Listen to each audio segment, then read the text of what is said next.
Assalamualaikum warahmatullahi wabarakatuh. Apa kabar sahabat baik semuanya? Semoga dalam keadaan sehat. Alhamdulillah kita berjumpa lagi hari ini untuk obrol-obrol lebih lanjut. Topik kita hari ini sesuai dengan judulnya adalah tentang hipertensi. Hipertensi ini perlu dikoreksi untuk mencegah stroke dan mungkin juga serangan jantung. Ayo kita lihat lebih jauh. Kalau kita bicara hipertensi, kita mungkin perlu juga nih menambah informasi untuk diri kita dan keluarga kita bahwa hipertensi itu ada dua. Pertama adalah hipertensi primer yang sebabnya tidak diketahui. Jadi ada seseorang yang mengidap hipertensi tapi nggak pernah tahu sebabnya kenapa. Kemudian hipertensi sekunder, penyebabnya itu jelas. Misalnya karena kehamilan, atau karena kelainan ginjal, kelainan pembuluh darah, atau karena efek samping obat-obatan tertentu. Nah, kemudian apa saja faktor-faktor risiko hipertensi? Umur ya atau usia. Semakin tinggi usia, kemungkinan seseorang untuk mengidap hipertensi menjadi lebih besar dibandingkan dengan orang yang umurnya lebih muda. Genetika, misalnya kalau orang tua kita, entah ayah atau ibu mengidap darah tinggi atau hipertensi, nah kita kemungkinan besar akan mendapat hipertensi juga. Kemudian obesitas atau kegemukan. Penting sekali nih mempertahankan berat badan yang ideal ya atau dalam batas yang normal supaya tidak memberi beban yang berat kepada organ-organ tubuh kita. Kemudian konsumsi garam yang berlebih, kecenderungan untuk mengkonsumsi makanan yang sangat tinggi garam atau asin itu kurang baik ya atau dapat memicu kondisi hipertensi. Kemudian kebiasaan-kebiasaan buruk antara lain merokok ya dan lain-lain. Ini adalah sedikit informasi awal tentang hipertensi dan faktor-faktor risikonya. Kalau kita bicara hipertensi, kita ingin mengkoreksi, tentu perlu juga kita mengetahui adalah terapinya seperti apa dan apa tujuan terapi itu. Terapi hipertensi ini ditujukan untuk pertama mempertahankan kualitas hidup. Maksudnya orang yang mengidap penyakit darah tinggi atau hipertensi tetap dapat menjalankan aktivitas hidup yang baik, dapat bekerja, dapat berprestasi manakala hipertensinya itu dikendalikan dengan cukup. Kemudian mencegah kerusakan organ. Ya, jangan sampai nanti pembuluh darahnya menjadi rusak atau menerima kondisi-kondisi stroke atau penyumbatan pembuluh darah dan lain sebagainya. Dan menurunkan risiko kematian. Tentu saja darah tinggi yang tidak dikendalikan menimbulkan kesakitan-kesakitan yang mungkin sekali dapat memicu kematian. Nah, sekarang kalau kita lihat terapinya, terapi dengan obat dan terapi tanpa obat.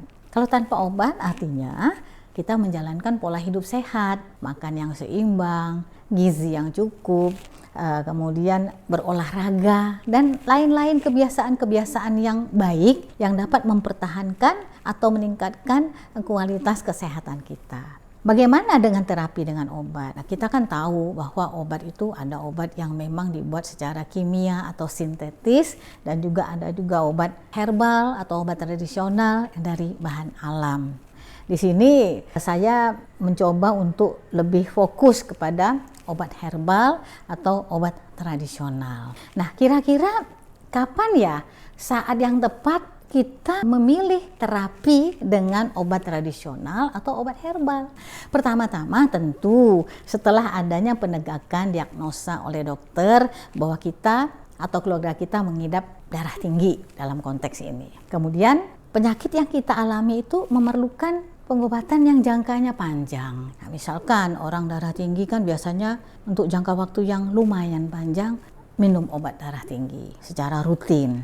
Juga dalam upaya mencegah ketergantungan kita pada obat tertentu dan tujuan memperbaiki metabolisme. Ini adalah kira-kira alasan-alasan atau latar belakang yang dianggap tepat kita memilih terapi dengan obat tradisional atau obat herbal. Pada saat ini banyak sekali tanaman obat yang sudah diolah menjadi obat-obat tradisional. Indonesia kan kaya dengan tanaman obat ya. Kita bisa melihat banyak sekali nih kalau di literatur tanaman-tanaman obat yang bisa digunakan untuk mengatasi kondisi hipertensi. Salah satu dari tanaman obat yang mempunyai efek untuk mengkoreksi tekanan darah tinggi, menurunkan kolesterol, kemudian memperbaiki kualitas pembuluh darah adalah ciplukan atau dalam bahasa Latinnya disebut Physalis angulata. Banyak khasiatnya. Di beberapa buku obat tradisional atau obat herbal, tanaman ini banyak ditulis. Mengapa saya memilih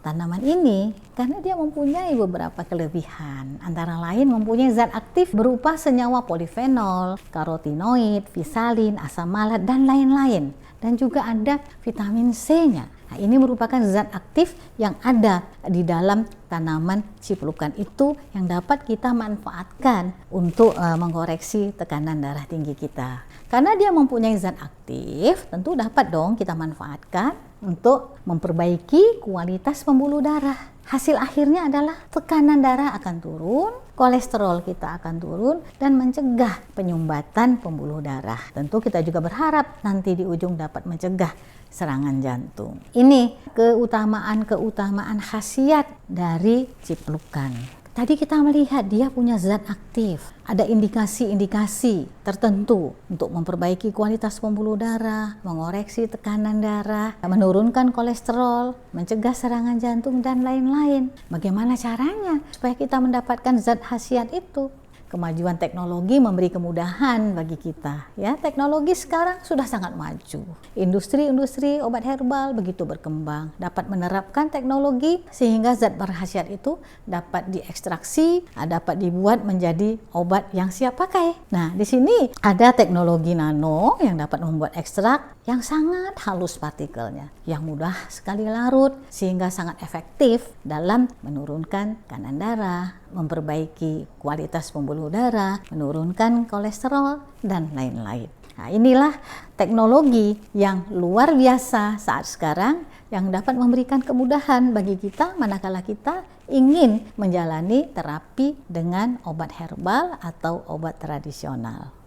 Baiklah teman-teman, tadi kita sudah menyampaikan ya kelebihan-kelebihan atau khasiat dari tanaman ciplukan. Nah, pertanyaannya kan, bagaimana dong cara kita mengkonsumsinya? Tadi saya sampaikan bahwa teknologi telah memberikan kemudahan kepada kita. Pada saat ini ada ciplukan yang telah dibuat menjadi produk yang siap pakai. Produk ini Spondylos namanya. Indikasinya, khasiatnya membersihkan pembuluh darah dari sisa metabolisme, mengatasi keluhan tekanan darah tinggi dan penyumbatan pembuluh darah. Ini di sini dikasih peringatan atau dikasih ingatan buat kita, penting sekali mematuhi aturan pakai. Karena apa? Karena suatu obat kan sudah dirancang untuk tujuan tertentu. Ya, jadi indikasi itu akan dapat kita rasakan manakala kita mematuhi aturan pakainya. Produk ini diproduksi oleh PT Ismut Phytomedica. Sudah terdaftar di Badan POM, ini nomor registrasinya.